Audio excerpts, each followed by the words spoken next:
How to withdraw from Pixel tab by Pixelverse. Before we start, if you are interested in securing your cryptocurrencies, you can check out Ledger's hardware wallets by clicking the link in the description below.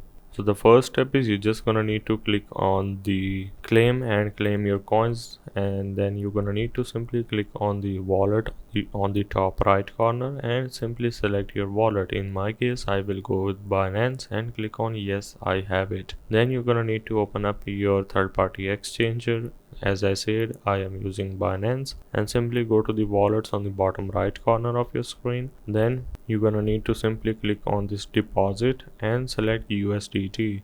Once you select it, make sure to select the same network. In this case, it is ERC20. So simply select ERC20 and then copy your deposit address. Then you just gonna need to paste it and click on the made it button. As you can see, your wallet is connected. Click on got you and just wait for the airdrop to launch, and you might be able to withdraw your funds into your Binance. So hope this helped. This is how you can withdraw from Pixel tab by Pixelverse.